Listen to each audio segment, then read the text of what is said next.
His passion, drive, and hunger to change the LGBTQ landscape nationally and internationally are illuminated by what he has accomplished, but also by what he hopes to do. Our next scholarship recipient has facilitated crucial discussions around safer sex practices through working as an intern with the Hetrick Martin Institute, and has pushed important LGBTQ legislation as an intern for the New York Civil Liberties Union. Please welcome scholarship winner Michael Nowak.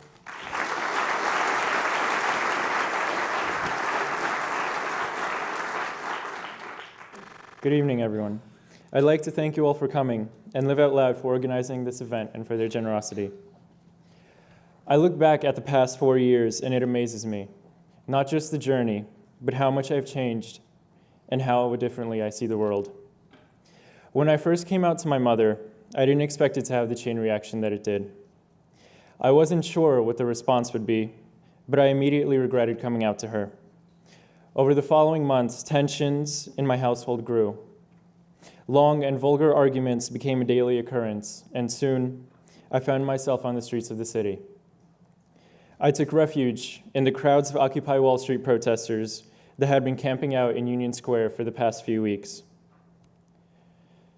During the day, I'd go to class, and in the evening, I'd return back to the square where food was often served, and my group and I would decide where to sleep for the night. We often read the statistics of how over 40% of homeless youth are LGBTQ. But while that number may shock and enrage us, it doesn't compare to the emotions that arise from witnessing and living the lives of these youth. 40% does not show us how many young LGBTQ people sell their bodies each night for some money and a bed, or how easy it is to fall into addiction when no one around you is ever sober. It doesn't show how every day homeless youth are harassed by law enforcement and live under the constant threat of violence. You constantly hear stories of people being kicked awake by an officer in the stomach or in the head after sleeping under a CVS, and people going missing or being assaulted by strangers under FDR Drive. And none of these cases ever get reported or heard about. They are never investigated, and many are soon forgotten. My experiences have led me to see the numbers in a different way.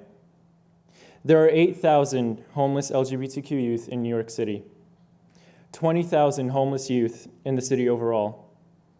Every single one goes through extraordinary measures to wake up the next morning and get through the day. I am lucky enough to be living at home again, and in 4 months, going off to college. But the journey does not end here.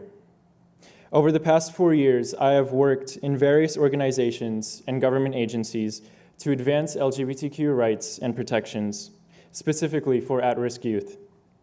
I've lobbied city council members, state legislators, and even Senator Gillibrand to change the way we handle youth homelessness, policing, and access to community resources and healthcare.